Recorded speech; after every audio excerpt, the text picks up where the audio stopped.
अध्यक्ष जी, मैं आपका परिचय जानना चाहूँगा। मैं फैद बिन शराफत, अध्यक्ष सोशल आउटरीच कांग्रेस जिला बलिया,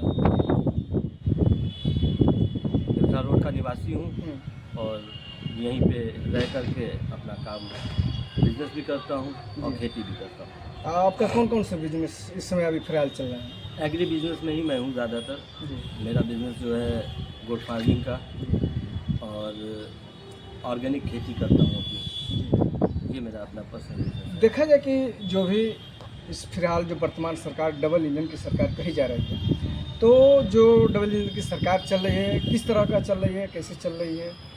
देखिए, सरकार कैसी चल रही है कैसी नहीं चल रही है ये जनता खुद देख रही है और जनता को क्या लाभ मिल रहा है क्या नहीं मिल रहा है ये भी जनता बहुत अच्छे से जान रही है। 5 किलो राशन और थोड़ा मोड़ा दे करके जो किसानों को 600 रुपये 1000 रुपये किसान की जो वो आ जा रही है, आजकल निधि क्या आ जा रही है छोटे किसानों की, किसी को मिलती है किसी को नहीं मिलती है।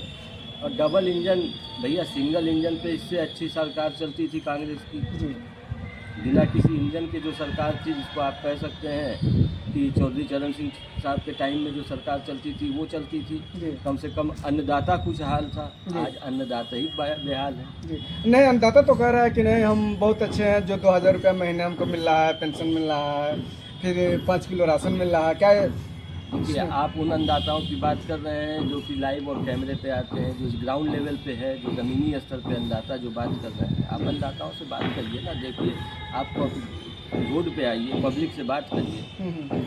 देखा जाए कुछ दिन पहले जो राहुल गांधी जी का वीडियो वायरल हुआ था कि वोट चोर गद्दी छोड़ की नारा दे करके उन्होंने प्रधानमंत्री को संबोधित किया था, तो कहाँ तक ये सत्यता, क्या ये सरकार फिर पुनः 2026 में 27 में सरकार आएगी या ख़त्म हो जाएगी? 2026-27 ये तो प्रेडिक्शन है ना, तो मैं नॉस्ट्राडामस हूँ और ना मैं ओशो हूँ कि मैं भविष्यवाणी करूँ।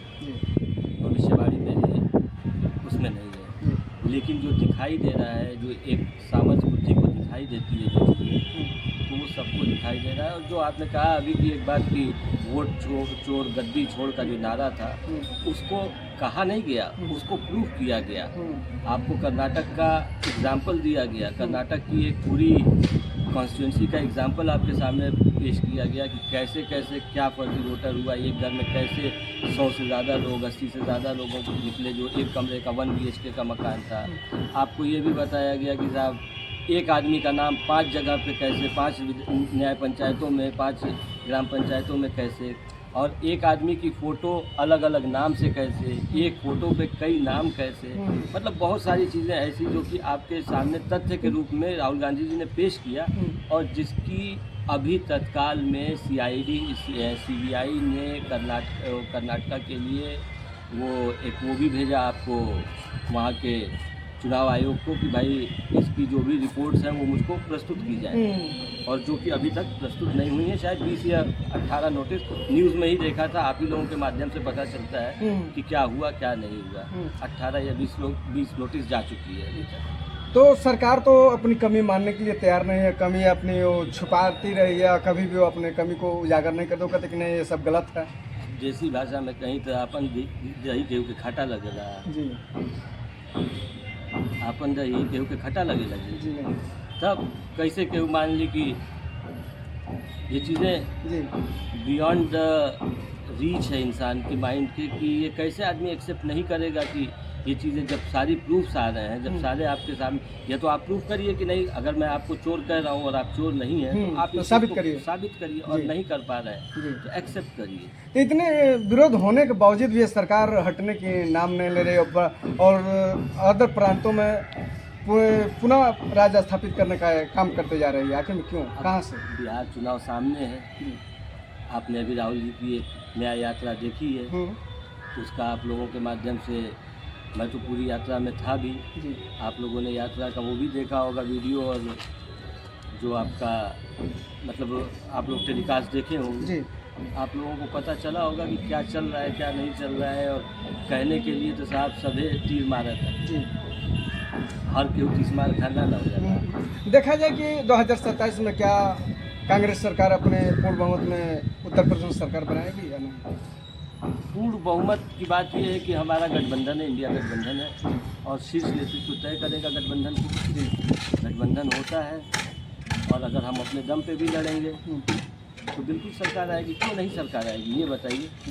हम काम कर रहे हैं, हम गरीबों के साथ खड़े हैं, दुखियों के साथ खड़े हैं। बहुत सारी चीज़ें हैं जो कि हर चीज़ अब आदमी खुद समझ सकता है, दिखाई दे रहा है और आए दिन कुछ न तो कुछ लग ही रह रहा है। देखा जाए कि लोग कह रहे हैं कि हम वोट समाजवादी को कोई दे रहा है, कोई बीएसपी को दे रहा है, कोई कांग्रेस को दे रहा है, फिर भी वोट उस पार्टियों को न जा करके सिर्फ भाजपा में ही कन्वर्ट हो जा रहा है। इसका क्या कारण है? यही बतिया तो राहुल जी ने आपके सामने रखा था। यही बतिया तो आपके सामने राहुल जी ने रखा था वोट चोर गद्दी छोड़ के वाले नारे में, और उसका प्रूफ दिया था। अब वो समझने के ऊपर है ना, ये तो आपकी समझ पे डिपेंड करता है कि आप क्या समझ रहे हैं, क्या नहीं समझ रहे हैं। और रही बात आपने कहा कि सरकार हटेगी कि नहीं हटेगी, ये जनादेश की। अच्छा, आप कांग्रेस जिला अध्यक्ष हैं, एक चीज़ बताएं, लोग जो सत्ता में हैं अपने राहुल गांधी जो कांग्रेस पार्टी के जो राष्ट्रीय नेता हैं उनको लोग एक नाम पप्पू करके नाम संबोधित करते हैं, इस पर क्या कहना चाहेंगे? अब आप देखिए, ये तो उनके संस्कारों की कमी है कि किसी शीर्ष नेतृत्व के साथ ऐसी बात की जाए, किसी का उपहास किया जाए। और वो लोग ये बात कह रहे हैं जिन लोगों की डिग्री का ना पता, उस आदमी के बारे में कह रहे हैं जिसकी डिग्री ऑक्सफोर्ड और कैम्ब्रिज से हो, जिस आदमी की एजुकेशन ही फॉरेन से हो, जिस आदमी की एजुकेशन लेवल ये हो कि उसके मेंटल लेवल का आदमी ना यहाँ पे मिले।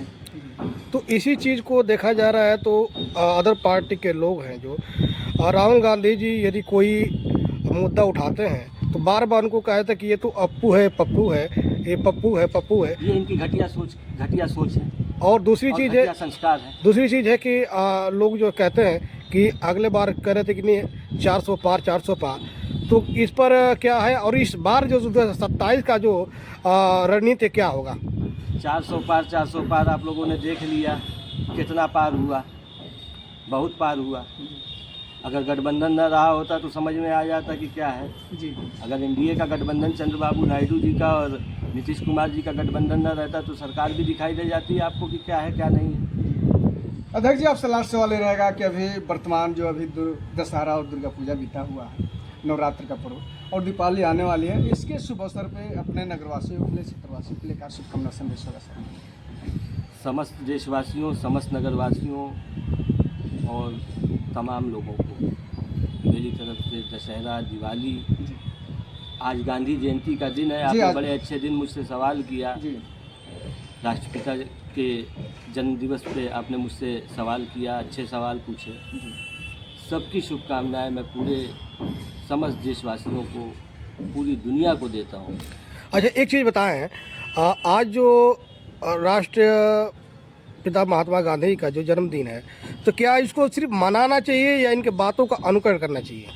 देखिए, अगर आप किसी को मानते हैं तो उसकी बातों का अनुकरण करना चाहिए, उसकी बातों के, उसके सिद्धांतों का पालन करना चाहिए, उसकी बातों को मानना चाहिए, उसके पदचिन्हों पर चलने का प्रयास करना चाहिए।